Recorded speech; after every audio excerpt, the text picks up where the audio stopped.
तो hey everyone, इस video में हम लोग मिरर्स न्यूमेरिकल्स को सॉल्व करेंगे। तो मिरर न्यूमेरिकल्स को सॉल्व करने से पहले हम लोग को जानना पड़ेगा कि मिरर फार्मूला यानी दर्पण सूत्र क्या है। तो दर्पण सूत्र क्या है? 1/v प्लस 1/u बराबर 1/f। तो ये है दर्पण सूत्र। तो यहाँ पे जो ये VUF, तो ये क्या है?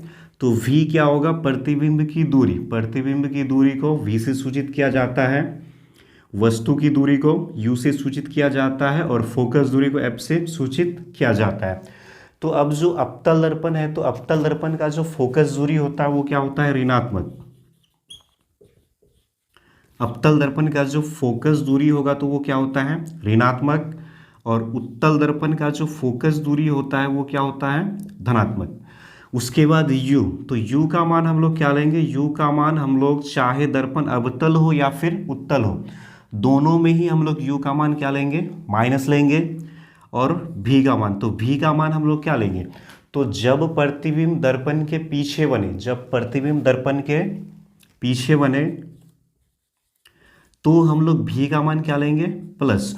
और जब प्रतिबिंब दर्पण के सामने बने, जब प्रतिबिंब दर्पण के सामने बने तो हम लोग v, अब जो v का मान अगर प्लस में अगर आता है तो जो प्रतिबिंब होगा, तो प्रतिबिंब कैसा होगा? काल्पनिक और सीधा। अगर v का मान अगर प्लस में आता है तो प्रतिबिंब कैसा होगा? काल्पनिक और सीधा। और v का मान अगर माइनस में आता है तो प्रतिबिंब कैसा होगा? वास्तविक और उल्टा होगा। तो यहां से आप लोगों को ये सब चीज समझ में आ गया होगा कि v क्या होगा? प्रतिबिंब की दूरी, u क्या होगा? वस्तु की दूरी, f क्या होगा? फोकस दूरी। अब जो अवतल दर्पण है तो अवतल दर्पण का जो फोकस दूरी होगा वो क्या होगा? माइनस। और उत्तल दर्पण का फोकस दूरी ये प्लस। u का मान हम लोग को माइनस में लेना है, चाहे दर्पण अवतल हो या फिर उत्तल। v का मान, तो v का मान जब प्रतिबिंब दर्पण के पीछे बने तो हम लोग को v का मान प्लस में लेना है, और प्रतिबिंब दर्पण के सामने बने तो हम लोग को v का मान माइनस में लेना है। तो अब हम लोग कुछ क्वेश्चंस को सॉल्व करते हैं। तो यहाँ पे जो पहला क्वेश्चन है, तो पहला क्वेश्चन में हम लोग को दिया हुआ है, एक उत्तल दर्पण से 20 सेंटीमीटर की दूरी पर एक वस्तु रखी है, इसका प्रतिबिंब दर्पण से 12 सेंटीमीटर की दूरी पर दर्पण के पीछे बनता है। दर्पण की फोकस दूरी ज्ञात करें। तो इस क्वेश्चन में हम लोग को क्या दिया है? तो वस्तु की दूरी, मतलब एक दर्पण से 20 सेंटीमीटर की दूरी पर एक वस्तु को रखा गया है। तो यहाँ पे जो u है, तो u का मान हम लोग को कितना दिया गया है? 20 सेंटीमीटर। तो u का मान हम लोग क्या लेंगे? माइनस में लेंगे, चाहे दर्पण अवतल हो या फिर उत्तल, दोनों में ही हम लोग को u का मान माइनस में लेना है। उसके बाद इसका जो प्रतिबिंब है वो दर्पण के पीछे बनता है, कितना दूरी पर? 12 सेंटीमीटर की दूरी पर। तो v का मान क्या होगा? 12 सेंटीमीटर। अब जो प्रतिबिंब है वो दर्पण के पीछे बनता है, तो प्रतिबिंब दर्पण के पीछे बनेगा तो हम लोग v का मान क्या लेंगे? प्लस लेंगे। तो v का मान प्लस कितना हो जाएगा? 12 सेंटीमीटर। निकालने क्या बोला गया है? फोकस दूरी। तो हम लोग को यहाँ पे क्या करना है? f का मान निकालना है। तो f का मान निकालने के लिए हम लोग क्या करेंगे? दर्पण सूत्र का प्रयोग करेंगे। तो दर्पण सूत्र से, तो दर्पण सूत्र क्या होता है? 1/v प्लस 1/u बराबर 1/f। तो अब यहाँ पे जो v है, तो v का मान हम लोग को कितना दिया गया है? 12। तो v का मान 12 प्लस 1/u, u का मान कितना है? -20 बराबर 1/f। तो यहाँ से क्या हो जाएगा? 1/12 माइनस प्लस माइनस और 1/20 बराबर 1/f। तो अब यहाँ पे हम लोग क्या करेंगे? 20 और 12 का एलसीएम करेंगे। तो 20 और 12 का अगर हम लोग एलसीएम करते हैं तो ये कितना आ जाएगा? 60। तो 12 पंचे 60, 12 को अगर हम लोग 60 को अगर 12 से भागा देते हैं तो कितना आ जाएगा? 5। और 5 को 1 से गुणा करेंगे तो ये कितना हो जाएगा? 5 माइनस 60 को अगर हम लोग 20 से भागा देंगे तो 20 तिया 60, और 3 को 1 से गुणा करेंगे तो ये हो जाएगा 3 बराबर 1/f। तो 5 में से 3 घटेगा तो बचेगा कितना? 2 बट्टे में कितना है? 60 बराबर 1/f। अब यहाँ पे हम लोग क्या करते हैं? इसको क्रॉस मल्टीप्लाई कर देते हैं। तो 2 को f से गुणा करेंगे तो ये हो जाएगा 2f, और 60 को 1 से गुणा करेंगे तो ये होगा 60। तो यहाँ से f बराबर हो जाएगा 60/2। तो 2 एकम 2 और 30 दूना 60।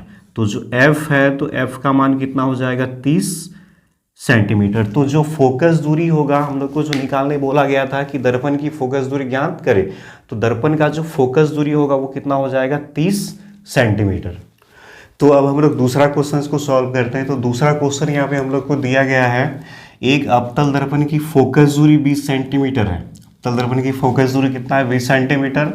एक वस्तु दर्पण के ध्रुव से 30 सेंटीमीटर की दूरी पर रखी गई है, प्रतिबिंब कहाँ बनेगा। तो यहाँ पे जो क्वेश्चन है, तो क्वेश्चन में हम लोग को क्या दिया गया है, तो क्वेश्चन में हम लोग को क्या दिया गया है, फोकस दूरी। फोकस दूरी कितना है 20, तो f बराबर कितना हो जाएगा 20 सेंटीमीटर। अब यहाँ पे जो दर्पण है, तो दर्पण कैसा है, अवतल है, तो अवतल दर्पण का जो फोकस दूरी होगा वो क्या होगा माइनस।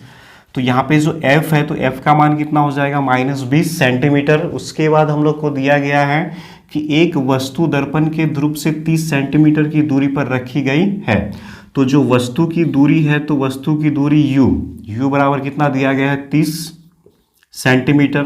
तो u का मान हम लोग क्या लेंगे माइनस, चाहे दर्पण अवतल हो या फिर उत्तल, दोनों में ही हम लोग को u का मान क्या लेना है माइनस।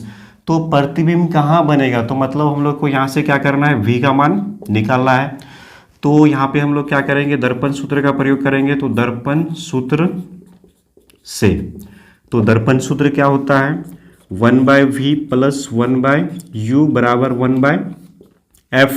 तो यहाँ से हम लोग को क्या करना है v का मान निकालना है। तो हम लोग क्या करते हैं, यहाँ से v को बराबर की इस तरफ रहने देते हैं। तो 1/v बराबर 1/f। अब ये प्लस में है 1/u, तो इसको अगर हम लोग बराबर के उस तरफ लेके जाते हैं तो ये क्या हो जाएगा माइनस, तो -1/u। तो 1/v बराबर 1/f। तो f का जो मान है वो कितना है -20, f का मान -20 माइनस 1/u। तो u का मान कितना है -30, तो u का मान हो गया -30। तो यहाँ से 1/v बराबर 1/-20। तो यहाँ से u का मान जो है वो कितना है -30 है, तो यहाँ माइनस होगा। तो माइनस माइनस क्या हो जाएगा प्लस 1/30। तो यहाँ से अगर हम लोग 20-30 का एलसीएम करते हैं, तो 20 और 30 का जो एलसीएम वो कितना हो जाएगा 60। तो 20×3 60, 20×3 60, और 3 को 1 से गुना करेंगे तो ये कितना हो जाएगा 3, और ये वाला जो माइनस है इसको हम लोग यहाँ पे रख देंगे। तो -3 प्लस 30 दूना 60, और 2 को 1 से गुना करेंगे तो ये कितना हो जाएगा 2।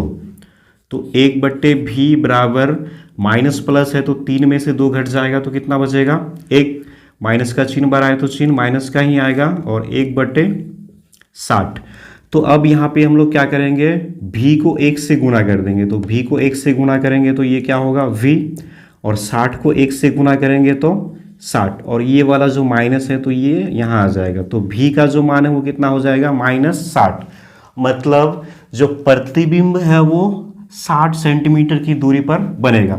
अब यहाँ पे जो v का मान माइनस है, तो v का मान माइनस है, तो इससे हम लोग को क्या पता चलता है कि प्रतिबिंब दर्पण के सामने, प्रतिबिंब दर्पण के सामने 60 सेंटीमीटर की दूरी पर बनेगा। और प्रतिबिंब जो होगा वो कैसा होगा, प्रतिबिंब कैसा होगा वास्तविक और उल्टा।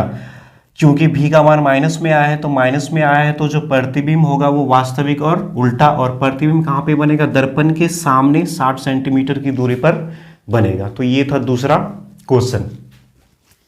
तो इस वीडियो में इतना ही। अगर वीडियो अच्छी लगे तो प्लीज़ चैनल को सब्सक्राइब कर दीजिए, और लाइक शेयर और कमेंट भी जरूर करें।